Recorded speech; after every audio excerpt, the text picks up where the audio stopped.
Okay, we are here with Tony Biglan, author of The Nurture Effect, How the Science of Human Behavior Can Improve Our Lives and Our World. So thank you, Tony. How are you today? I'm well. Glad to be here. Excellent. Just to start off, what can you tell us about your own personal journey and what led you to the interest in the nurture effect, the concepts of behaviorism? Where did you start out on these ideas, and where are you now? Well, I'm 77 years old, so it's a long story. You may have to cut me off. Um, I was trained in social psychology and organizational psychology at the University of Illinois. And for my doctoral dissertation, I decided that I wanted to study the relationship between academic areas and the organization of university departments, something I'm a long way from now. And so I did an analysis where I got scholars to tell me how they saw the similarities and differences among academic areas. And I had 36 academic areas, and I got data from 36 different, 5 scholars in each of these areas. And we did a multidimensional scaling of the characteristics of academic areas. And what we found was that you could dimensionalize academic areas in 3 dimensions: pure and applied, biological, non-biological, and the one that accounted for the most variance was what I came to call paradigmatic and non-paradigmatic. So the paradigmatic areas were areas that had a clear paradigm: physics, chemistry, also the applied aspects of that, engineering and so on, all had a pretty well worked out paradigm. And at the other end, there were things like philosophy and literature and history and so on that didn't really have a paradigm that everybody agreed on. And in fact, if you looked at that, psychology was over to the non-paradigmatic side. And this is in 1970. And Mm-hmm. I looked at that and said, that's about right. You know, there's people with this theory of psychology and that theory of psychology and so on. So I published that. And it was actually about 10 years later, our librarian came to me with a paper that was titled The Biglan Model, Case Study of an Eponym. So I ran to the dictionary to find out what an eponym was, and it's something that's named for somebody like Brownian motion. And it turns Okay. out that people had found this analysis very helpful in terms of understanding academic fields. And library science used it, or people working in an organization of universities. And in fact, the Biglan model is still the thing that is, I get the most, but I left the field. It never did me any good. But anyway, um, so um, about that time, I was, and this was in 1970, and this was a time when we were against the war in Vietnam, and I was involved in radical politics, and and it was like, what are you into, right? Mm-hmm. So I started talking to Robert Kolenberg, who had an office across the hall from mine, and I was teaching something that I described to him, and he said, "Yeah, but they've got it all wrong. It's B.F. Skinner is what you need to read." So I started reading B.F. Skinner, and at first I was reading verbal behavior, and I didn't really understand that. So I started reading the his the 1953 book, The Science of Human science and human Behavior. behavior. Right. Yeah. So as I'm reading that, I'm beginning to realize that he's proposing a paradigm, that he's Mm-hmm. arguing that every aspect of human behavior can be understood in terms of the selection of behavior by its consequences, and that actually fits into the larger scheme of evolutionary theory. Mm-hmm. So I started reading that, and I decided that I didn't want to be a social psychologist. I want to be a clinical psychologist, and I applied for an internship at the University of Wisconsin.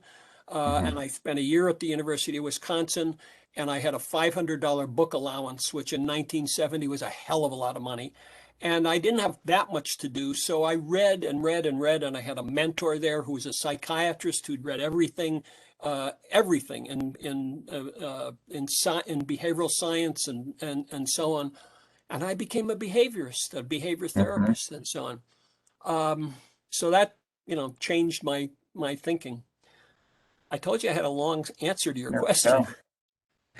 go. What was it like being a behavior therapist, as you might call it, back in those early days?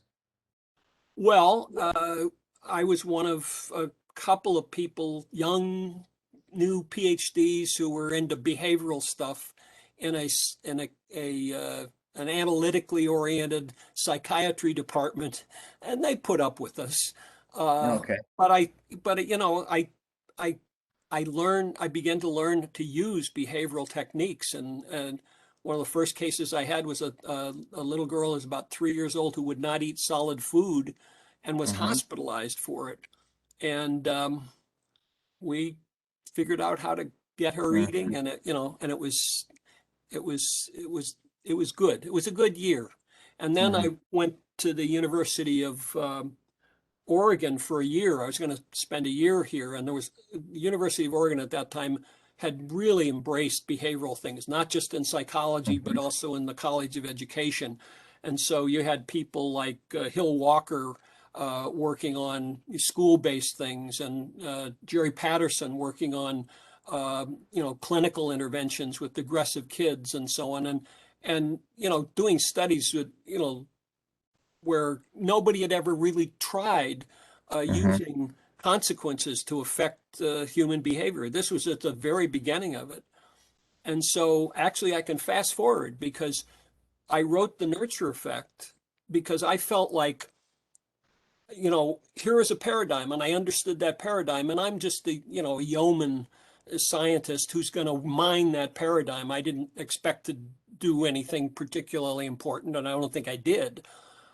But I wrote The Nurture Effect as sort of a memoir of having been there at the revolution in human behavior, which, it's a Copernican revolution, what has happened in the last 50 years in behavioral sciences.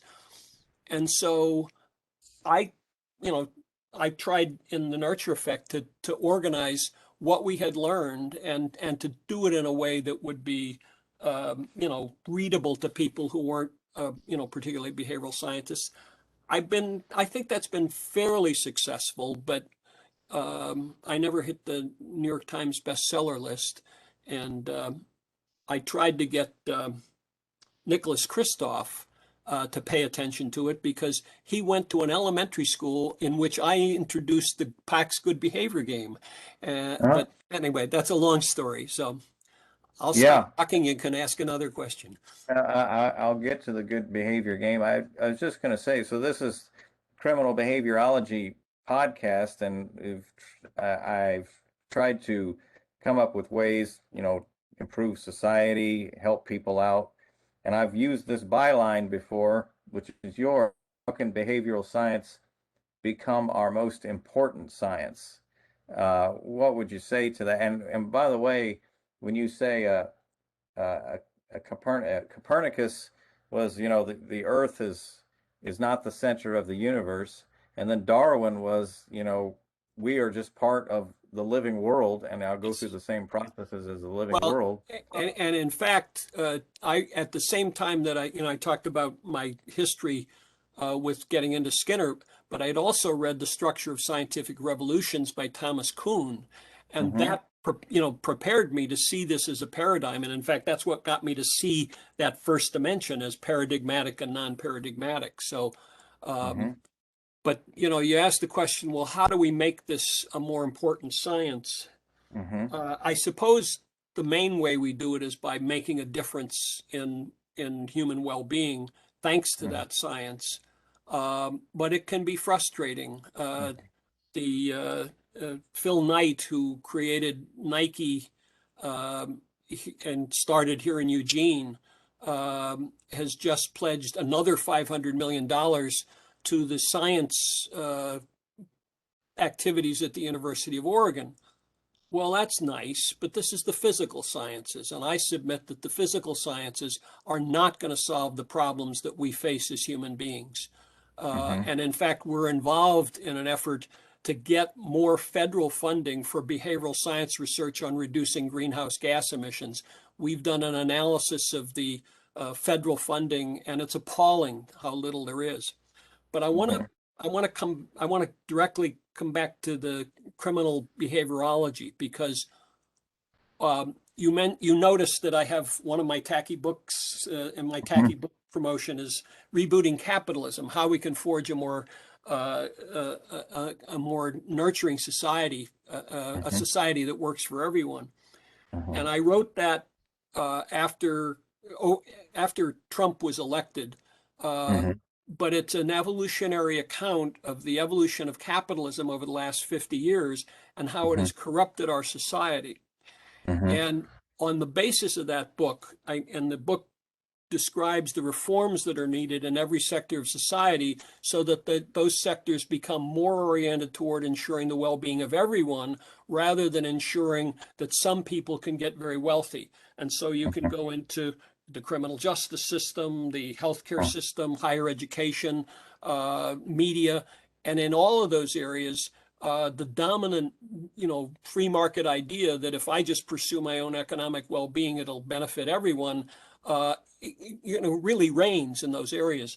I was just finishing a letter to Atul Gawande, who is a physician at Harvard University, who's written about this. And he shows how two cities in Texas, McAllen, Texas, and El Paso, have a huge difference in the amount of money that's spent on healthcare, and they have demographically they're the same size. They have everything's pretty much the same, except one spends twice as much. McAllen spends twice as much. So he studies this, and he shows that it's basically because the physicians in this community own the machines, they own the nursing homes, and so on. And so they're just maximizing their revenue. They're very clear about what affects their revenue, and their behavior is selected by what maximizes their revenue. But it's not selected by the impact on the population health.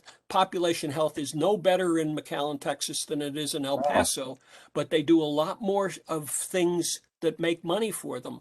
And so, first of all, you got to get population health as the outcome we're trying to affect. So this is just an example of the reforms that are needed in medicine. But let me come back to criminal justice system. We have private prisons because free market economics said, oh, yeah, they'll do better than government doing it. And, people are making a lot of money on that. That's just one example of the way that the criminal justice system is problematic. But what we have done with Rebooting Capitalism is we've created a nonprofit called Values to Action, and it's trying to implement reforms in every sector of society. And so we have meeting this week, an action circle we've created that's working on how we could improve well-being of young people by reforming the juvenile justice system. And you may very well have things that could contribute to that. I invite you to become a member of Values to Action for $47. You can join it. You can join an action circle. What we're trying to do is write a guide to what a community could do to improve the juvenile justice system so that fewer people get into it in the first place, and we prevent all of the problems that can be prevented through all of the kinds of things that I describe in the nurture effect. And so, but what we're trying to do here is design what a local action circle could do to try to reform locally what's done with juveniles. And an awful lot of that is to implement preventive interventions such that they never get into the juvenile justice system in the first place. So, and the Action Circle was instigated because one of the people who joined, a behavior analyst, said, I've always wanted to work on this. And so we said, okay, let's put together an Action Circle on that. So I think I finished talking. Okay. And if you have actually later on, if you after this, if you have a link, we can put that on the with the podcast because I'd be interested in that. Like I know Yes. many people that are interested in juvenile justice. Um, Yes. And we hope that we can create a movement in this country. We have action circles around improving reading instruction, which, by the way, is relevant to preventing juvenile crime as well. hmm? We have them on social emotional learning. And so we think that we can help to create action circles in communities that are, implementing these reforms. So that's where we're trying to go. And if you have any millionaires in your audience, we could use some donations because so far this has been it's been funded by my retirement funds. Oh, well, we don't have too many, but I'm going to look around and Yeah, see. find me a Uh, millionaire, please. yeah, I know I'm not one, but well, maybe we've got one or two out there. Related to what you said, what can you tell us about the good behavior game and The how it's good been behavior used game. to make improvement? Well, so the good behavior game was created by some behavior analysts in 1960s at Hmm. Kansas University. There was a woman who was uh, her husband was a graduate student in the Department of Human Development, Hmm. and she was a teacher, and so she got a job teaching. Just come into Lawrence, Kansas, and she's going to be a teacher, and I think it was a third grade. And there were three third grades in that elementary school. And the teachers who were there the previous year sorted the kids into those three classrooms. And Hmm. guess where they put all the kids, that were problematic? They put them in the Uh-huh. classroom. And here, new teacher, you get to teach these kids. Yeah, So by Thanksgiving, she's ready to quit. yeah. And her husband, who, is dependent on her income, among other things, says, well, let's go talk to you know, some of the faculty at KU. And so they got together and they talked about it and they said, well, are these kids ever, well behaved? She said, well, if we have a spelling bee, okay. So somehow they came up with the idea that, gee, if these kids could play a game and they could get a reward for cooperating, that might work. And the first study was a multiple baseline design where they studied disruptive behavior in both reading and Hmm. math, and they implemented the game in just one of those.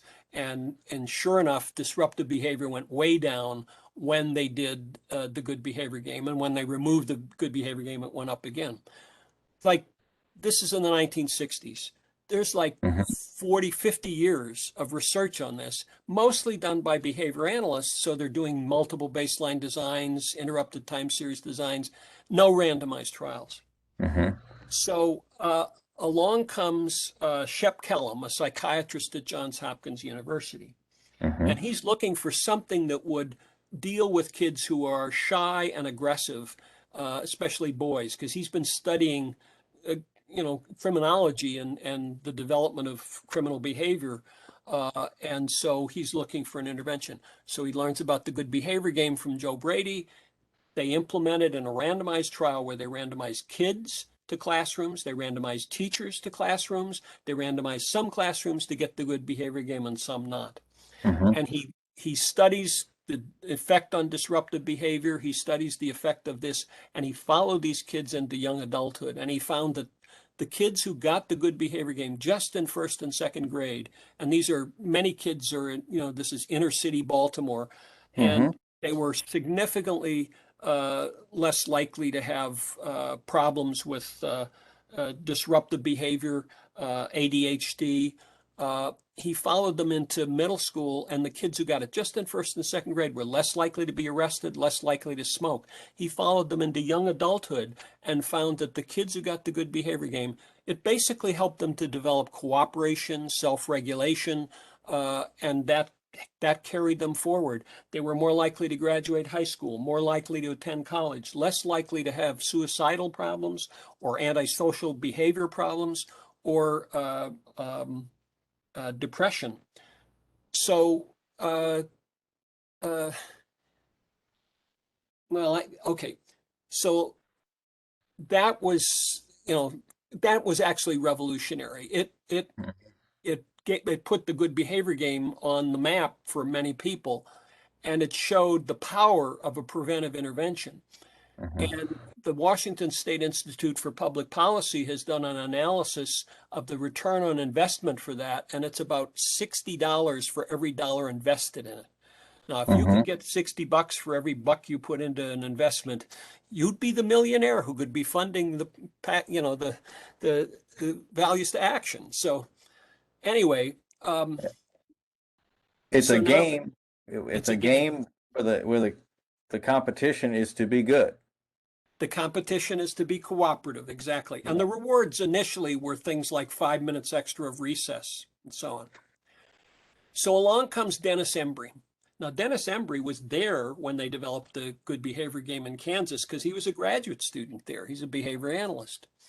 So he looks at the manual that Shep used and he looks at it and says, teachers aren't going to be able to do this. So he figures out how he's going to do it. Well, I'm friends with Shep. I'm friends with Dennis. And when Mm-hmm. Shep found out that Dennis was going to do this, Shep was apoplectic because if he screwed it up and he tried to replicate it and it didn't replicate, it would look like, Shep was, fraudulent in some way, right? So it took a while, but the day came when I saw them in the lobby at the Society for Prevention Research walking toward each other and they hugged. And I said, we settled that.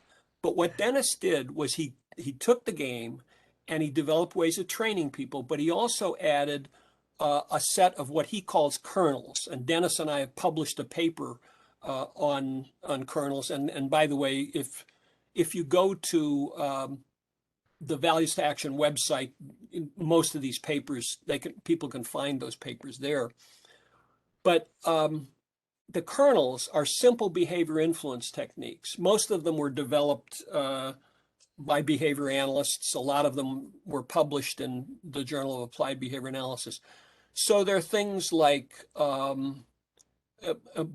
Dennis is very innovative. Granny's wacky prizes. Well, it Mm-hmm. turns out that if you have a reward, but you don't even know what the reward is, it's actually more reinforcing than if, you say, well, you'll have 5 minutes extra of recess. And so the Granny's wacky prizes are in a bag called Granny's wacky prizes. And the teacher can reach in there. And if the class was on task, we maybe just play it initially for 5 minutes, and you have groups of 4 kids, and you pull out Granny's wacky prize, and it says, "Hold your nose singing." Winning Mm-hmm. team holds their noses and sings a common nursery song, "Twinkle, Twinkle, Little Star." This sounds really, really silly. Suggested time a minute or so. Okay, that's a reward. Every one of these rewards follows the Premack principle. You can do something. It doesn't cost any money. It's an activity. Most of them are physical activities, which is good to have kids be physically active, and the kids love it. And Mm-hmm. so that's one of about 10 kernels that he uses in conjunction with actual playing the game. Dennis has now he's trained people in about 40,000 classrooms, and it's growing exponentially in terms of the number of places that it's being implemented.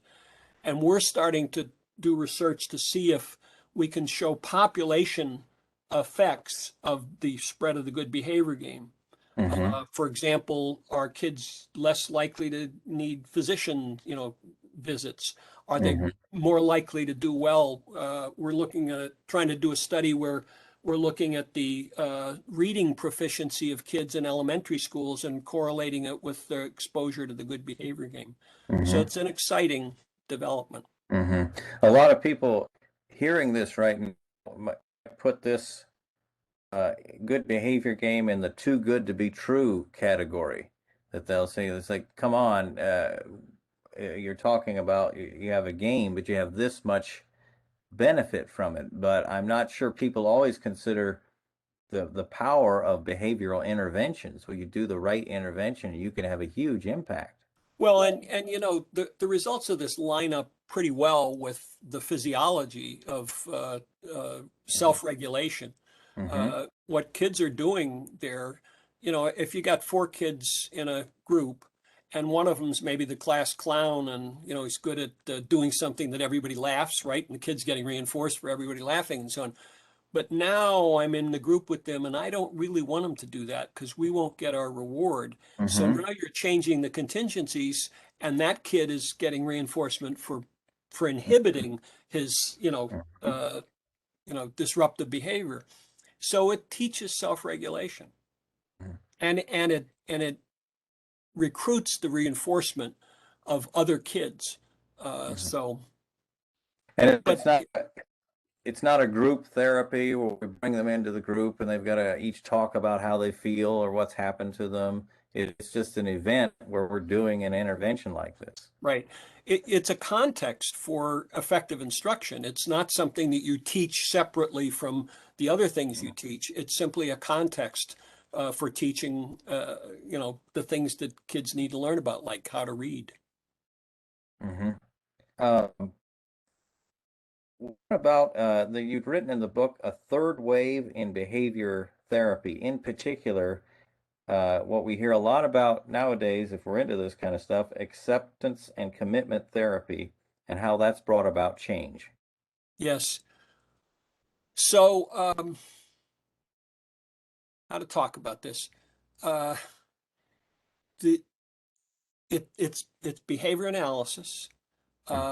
It's consistent with what Skinner was saying, but it goes beyond it in some ways that troubled some behavior analysts. Um, Mm-hmm.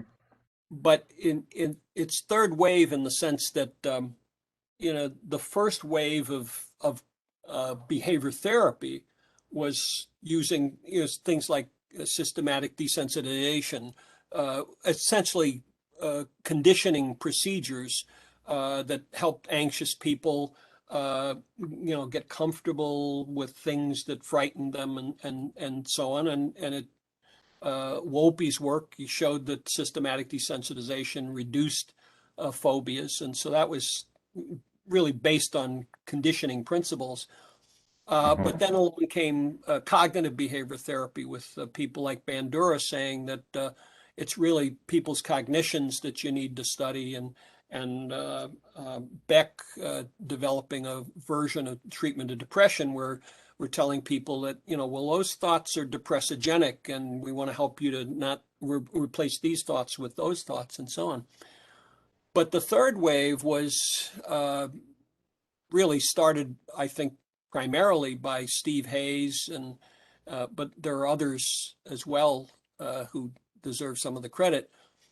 But what it did was it helped people to not try to control the thoughts and feelings that were troubling them, but to become willing to accept those thoughts and feelings. And so, rather than struggle to control things, it helped people uh, to to have emotion, and so it really changed the way we focused. And I was a clinical psychologist and doing behavior therapy, and worked a lot with people with anxiety.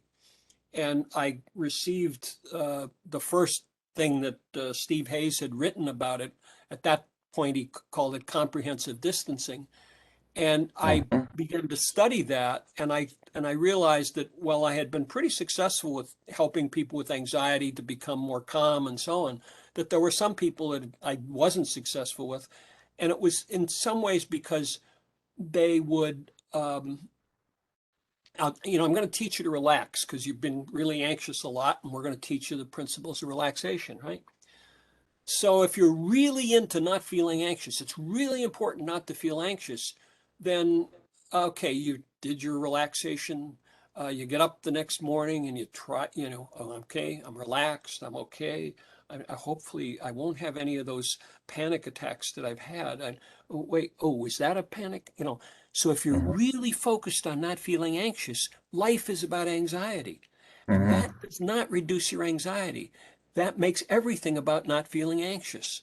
And so, what you need to do is help people to be willing to feel anxious and to turn away from making their life about not having these thoughts and feelings, but rather have their life about what they want it to be.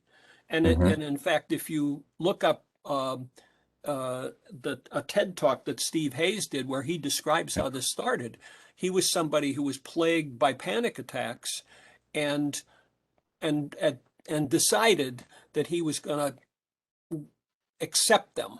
And that was what got the whole thing started. And so it's been an amazing journey, and there are, thousands of people, of clinicians who've moved in that direction. And there's an Association of Contextual Behavioral Science that was created. And in part, it was created because the Association for Behavior Analysis, as much as Steve was a behavior analyst, wasn't a very accepting home for this stuff. And so they created a new organization. That's a theme that I hit a lot because I do a lot of talks to behavior analysts and point out to them that the Society for Society SPR, the Society for Prevention Research, the Association for Positive Behavior Support, the Society of Behavioral Medicine, the Association for Contextual Behavioral Science, all wouldn't exist if it hadn't been for foundational behavioral principles, but they were all sort of not accepted by the Association for Behavior Analysis. So we got all these different organizations. We're trying to bring them back together, and I think we've made some progress on that. A bit of a shit there. Yes, yes. Well, it's old bulls saying I'm right, Yeah. Well, in particular, so beyond anxiety, the use of ACT, acceptance and commitment therapy, with schizophrenia, and in your book you have one example of a patient with schizophrenia that improved her life. I think her name was Emma. Maybe you had more than one case, but what can you tell us about that? Well, I just report on it in the book, but Steve and I wish I could remember her name because this is the woman who really did this work. What it's actually the same story as anxiety. It's like if you've seen the movie that Russell Crowe was in, Beautiful Mind, Beautiful Mind, I right? think it was. Yeah, right. And where he's checking to see if that person is real or a hallucination. Yeah. And so imagine that you have a hallucination and you're frightened about this. And eventually you tell a loved one and they're frightened by it. And you go to a psychiatrist and the psychiatrist said, oh, well, we know that this is a symptom of this disease and we need to get rid of these symptoms. And so everything is about not having hallucinations, right? It's the same thing. Oh, was that a hallucination? I have from time to time ocular migraines. I used to have migraine headaches, and you'd have these, and it would make you so sensitive because usually you notice them when you're reading text and there are spots in your vision, right? And so for a long time I was like, well, that doesn't work. And so helping people to get clear about what they want in their lives and be willing to have what they have seems to work better. And that was how they reduced rehospitalization in people with schizophrenia. A similar process with other kinds of things where people are encouraged to get clear about what they want their lives to be about and move in the direction of what they want their lives to be about, even in the context of thoughts and feelings that say you're wrong, you're bad, this is terrible, you need to control this, and so on. I think it was Bach that had written about that. Patty Bach, thank you. Patty Bach had written about that case. If she sees this now, she will forgive me. So we'll give credit where credit's due then. So that's very interesting. So yeah, it seems a little different than like a standard so-called medical model as I understand it, where the goal is simply to reduce symptoms, reduce or eliminate symptoms. Well, this is the acceptance of symptoms and moving on. Right. You're right a little bit in the marketing practices, especially ones that parents need to be aware of. And I found that to be really a fascinating part of it. Efforts. It sounds like advertising, marketing are using some behavioral principles of their own, and yet they are motivated by just the consequences of the market to motivate them to to get people to buy their products. Well, you know that the father of behaviorism, Watson, was drummed out of psychology because he had an affair at, Yeah. I think, Johns Hopkins, and Yeah. he went into marketing. Yeah. So yeah, marketing principles are in widespread use. Um, the in rebooting capitalism, actually, if you go to This View of Life, the online magazine that David Sloan Wilson created, Hmm. um, and you search my name, Biglan, you'll find essays that I wrote. And there are 5 of them which I couldn't fit in the Rebooting Capitalism book. They are industries that evolved practices that are harmful to the population, though profitable to the industry.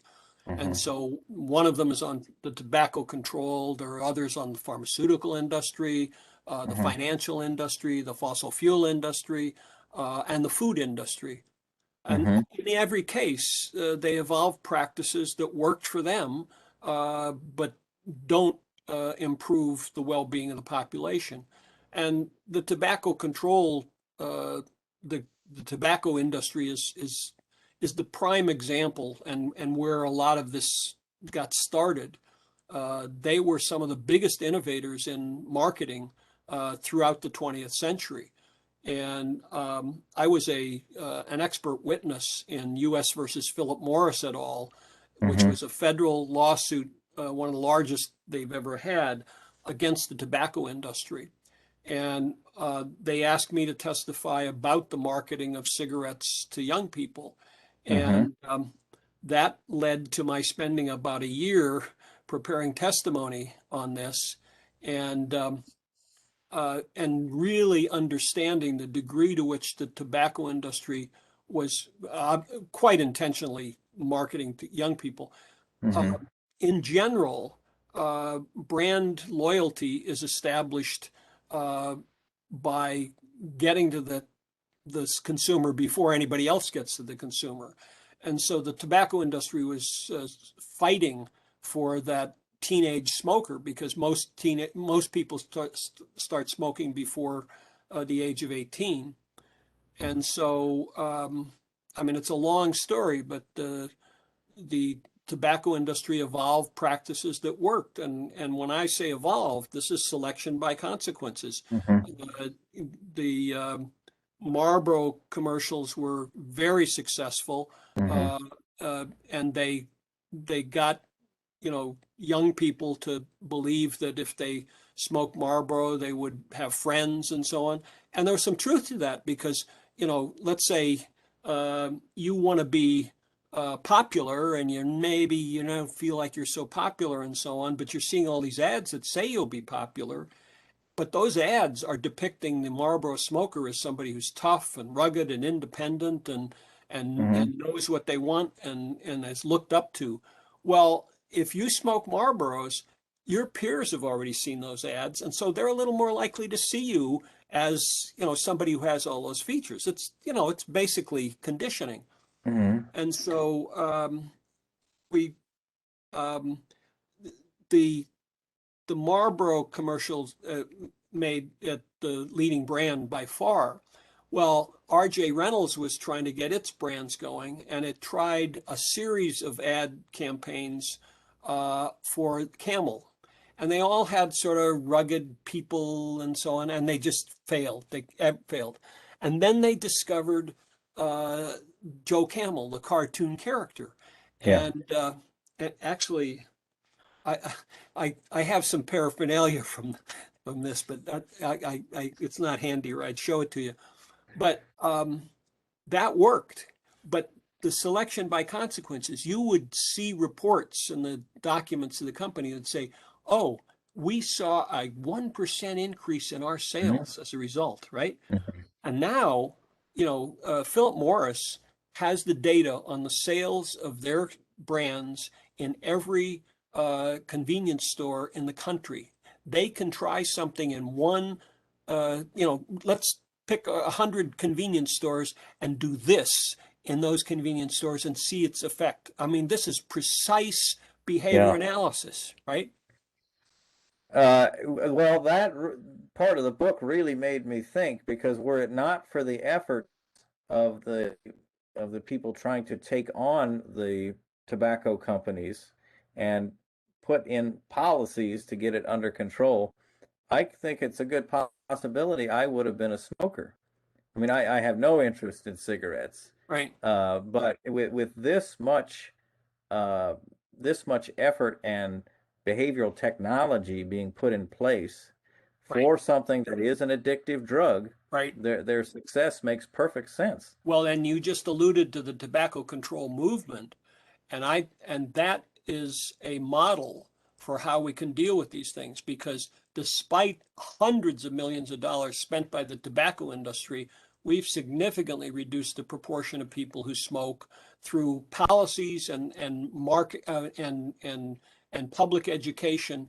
That's really made a huge difference. However, we haven't kept up with some of the other countries because, if you'll pardon me for Hmm. a second, um,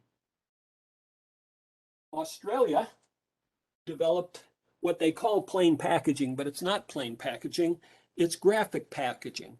And this is an Australian package. I was an expert for Australia in some of their litigation about whether or not they could do this. And then on the back, there's a picture of someone who died of smoking related illness. And Hmm. that has reduced smoking further in Australia. But come back to the tobacco control movement for another reason. If you read Rebooting Capitalism, I propose a series of reforms in business, in higher education, and health, and so on. But what we need is a movement that says we want to change practices in every one of these areas so that we select practices that benefit people, and we diminish practices that harm people, which is to say we make sure that if you engage in a practice that can demonstrably show harm to the population, you must lose money doing that. And take the Hmm. pharmaceutical industry as an example. The pharmaceutical industry has made billions of dollars selling opioids, claiming that they were not as addictive as they in fact are. And they have caused hundreds of thousands of deaths due to that marketing, right? They've paid penalties for their marketing, but they still made money. It's just the cost of doing business. That cannot be. We need a policy that says that any practice that harms the population has to be a money loser. And if you do that, that's the contingency that will stop the marketing of these harmful products. And it's true in the contribution of the food industry to obesity, the cigarette Hmm. industry, and so on. What was the Powell memo? A document about how Yes. corporations plan to make money. That was an interesting read. Tell us a little bit about the Powell memo from Well, and quite a long I time. elaborate on that in Rebooting Capitalism. Hmm. Lewis Powell was a lawyer, prominent lawyer in business, and in fact, he was on a board of one of the tobacco companies. I think it was Philip Morris. And 1970, there were 1,900 bombings of businesses in the United States. A significant portion of the population in the United States um, didn't like business, didn't respect business, thought it was terrible, revolutionary, socialists, and so on. Hmm. So Lewis Powell and his network were rightly concerned about the future of business. And he wrote a memo to his neighbor, who was the chair of the Chamber of Commerce. Uh, and he rather dispassionately and I think accurately analyzed the situation and said that, academics and young people are anti-business, and it's up to business to figure out how we can do a better job of advocating for business. And that memo has been widely credited with starting or encouraging many members of the business community to start to invest in systematically advocating for business. And so they did, and they advocated for free market economics and the invisible hand, that in a market system, if a market system is the best way to make sure that people will maximize the quality of the products they have, they'll make them cheaper and so on. And markets produce good things. And there's some truth to that. If you don't think that markets are useful, then turn in your cell phone, because the cell phone wouldn't exist if it hadn't been for market competition. Mm-hmm. But it's not essentially true. It's not always true. And so there's a movement against the free market economics called evonomics, and it's an evolutionary approach to economics. And if you go to This View of Life, you'll find numerous essays on that, and I cover it in Rebooting Capitalism. But we have to have a social movement. I think one of the things that I advocate, I published a paper on the nurture consilience, and if you go to Values to Action website and look for the publications, you'll find that paper.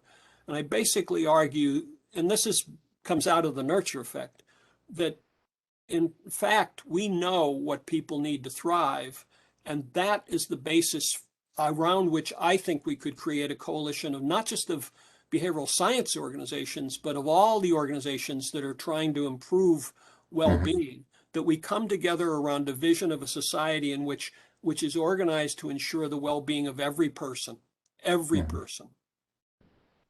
I think it was the old movie, quite a long time ago, an old Humphrey Bogart movie, and actor, it's long gone, but Sabrina, and in that movie he gives a little speech where they ask, well, why are you a businessman? And he gives a nice little speech about, well, I do it for the people.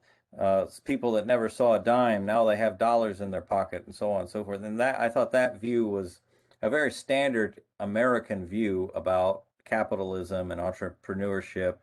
But I guess you're saying the unrestricted capitalism Right. really needs to be taken a look at. Right.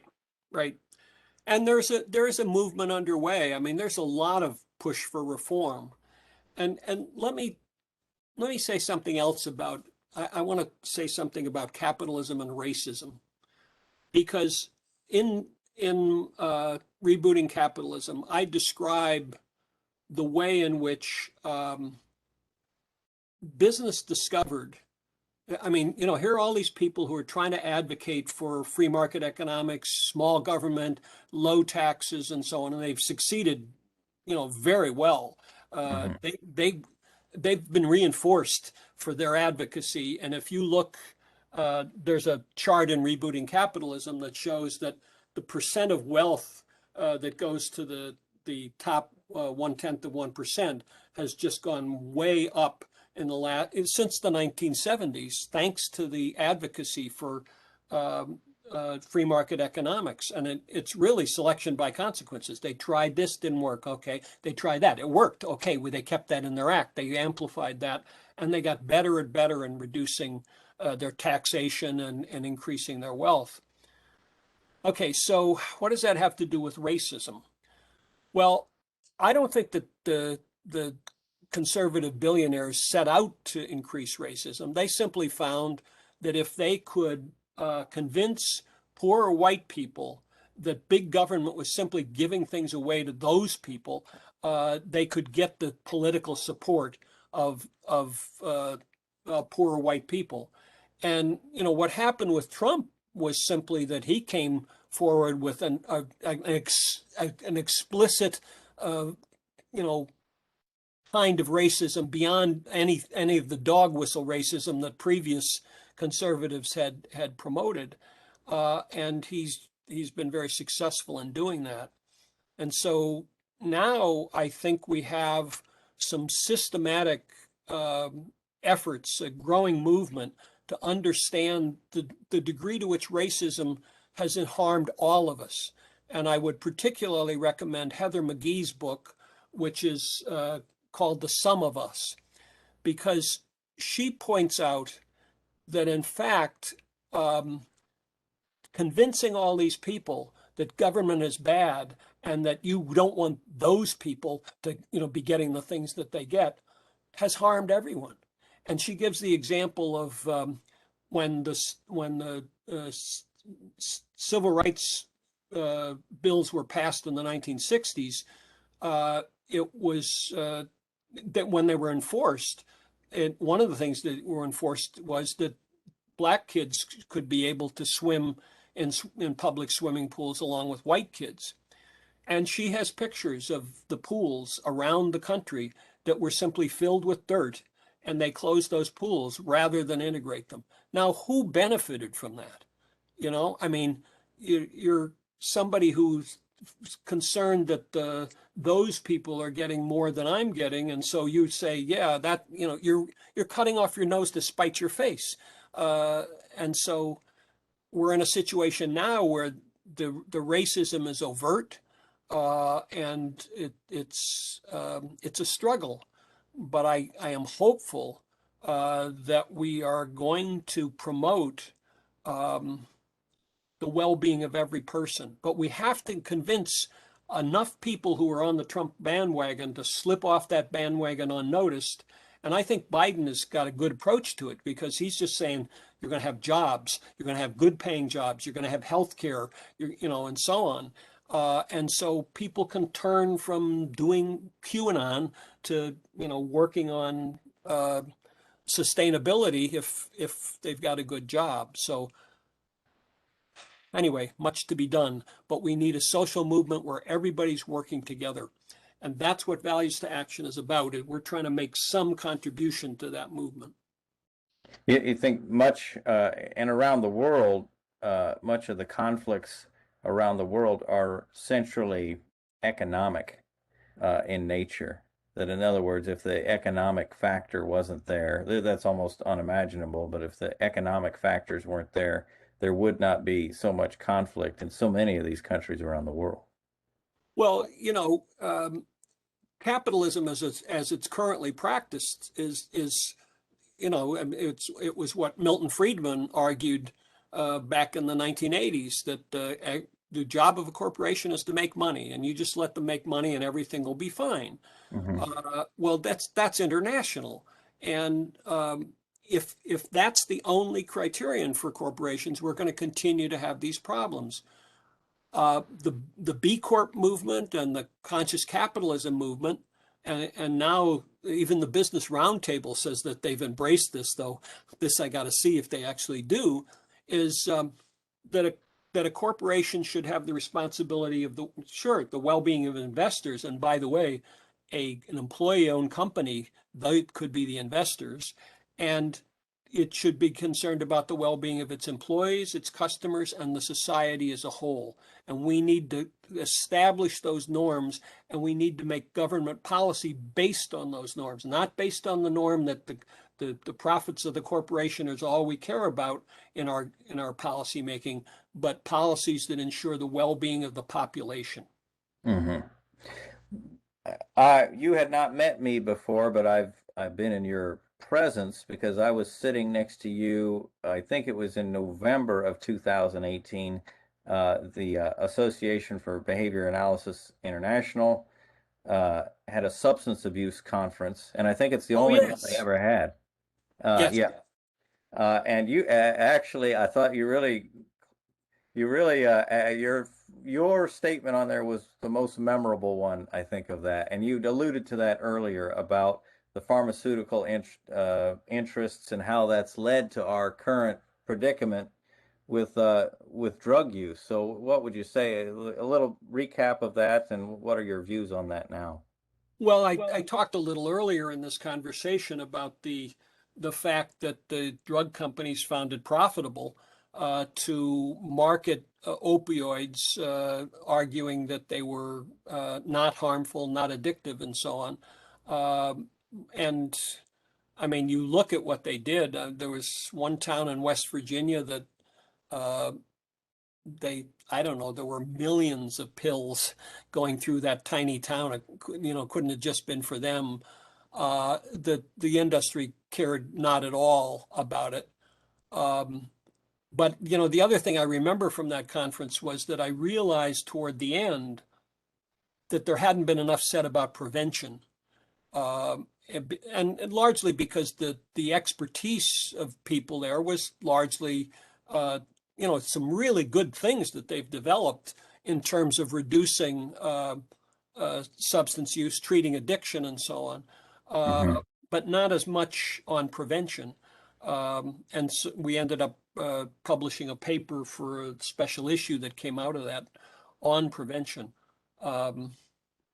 So I'm not sure I have more to say about that other than it's another example of the way in which we have to have policies that require companies to minimize their harm and lose money when they minimize their harm. Well, I just don't When they think fail. most people, yeah, are thinking of a connection between how pharmaceutical companies are acting and drug use as a whole and how they could be connected. Yes. Well, in fact, I've been waiting for the tobacco industry to buy into the marijuana marketing, and I've been watching because Oregon is one of the places that legalized it, and I've been watching. There are no strong provisions regarding the marketing of marijuana, and there need to be, because it's the same thing. You got a product, you're going to sell it to young people, and they'll pursue your brand. So. Hmm. Do you have an opinion on whether drugs should be legalized or decriminalized? How should we handle something like that? Well, if you look at Portugal, they have decriminalized all drugs and put Hmm. much more into treatment and recovery. In Oregon, we have a significant drug problem, and there's I think it's improved somewhat, but most of the people who had drug abuse problems were unable to get treatment. So we need to increase the availability of treatment, but we also need to implement preventive interventions that make it less likely that people get on a track that they start using substances. I mean, one of the reasons people drink, which, by the way, alcohol is the most problematic of the substances because it accounts for the most deaths. Hmm. And so we need policies that prevent the development of problems with alcohol. One of them is there needs to be greater restriction on marketing. The evidence is that the marketing, a teenager will see more ads for alcohol than an adult because of the things that they watch on TV. Hmm. So we need to regulate the marketing of these substances, but we also need to prevent to make sure that kids are succeeding, that they live in families that are nurturing, that are not coercive, that are skilled in supporting the development of each child. We need schools that ensure that kids learn to read, that they learn to cooperate. And, we do those things, and our population is going to be increasingly Hmm. better off. We need nurturing environments that Hmm. minimize coercion and conflict, that richly reinforce pro-social behavior, that limit opportunities and influences for problem behavior, and that promote psychological flexibility, which is the I didn't actually use that term, but when you're helping somebody to be clear about their values and be willing to work toward their values, and be willing to have the thoughts and feelings that come up, that's psychological flexibility. Mhm. The policies you promote are there to promote people's well-being and that flexibility that they need. Yes, yes. And promote the values and norms that would make that the context for what we do in a society. Well, that's excellent. I'm going to get your capitalism book then, because I really enjoyed the nurture effect quite a bit. That was kind of the total list of my questions. I guess if I just went on and on, we'd be here forever. But I do appreciate you coming on. You want to say something else? Yes, you can get Rebooting Capitalism at the Values to Action website. Should I give you, actually, if you search values-to-action.com, you'll find it. So, I'll find it and I'll put it on there. Is and there anything else you'd like to say? I invite people to join Values to Action. We have got, currently we got about 145 people who've joined, and they're excited about making a difference. And so, you know, one of the things that I have realized I've talked to literally hundreds of behavior analysts in my travels since the book came out. I probably talked to 25 or more behavior analytic organizations. But what I so frequently hear is that a lot of people feel that like they're trapped in only working in developmental disabilities or only working with people with Asperger's syndrome. And, you know, what they were told was that this stuff, this science could be relevant to solving all of the problems of society. And so what we're trying to do is expand the repertoire of behavior analysts. We've got we've got an action circle that's working on how we can get more behaviorally skilled people into healthcare settings to provide help that the people in those health settings, you know, aren't necessarily equipped to do, like have a kid with autism have a blood draw.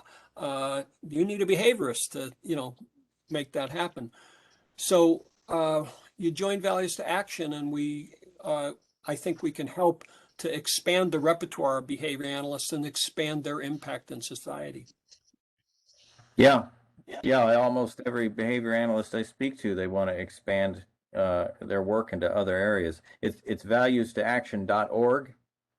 Values-to-action.org. Yes. Yeah, you've got it. Tony, thank you so much for the work you're doing and everything that you've and taking the time out to tell us everything you have today. Maybe if I get to your capitalism book, we could have another interview. Happy to do it. And I Okay. greatly appreciate your asking me to do this. So thank you. My pleasure. And thank you for your work in getting the word out about our science. Always. Tony, have a great rest of your afternoon, and maybe we'll be speaking to you in the near future. I look forward to it. Okay. Take care. Bye-bye. Bye-bye.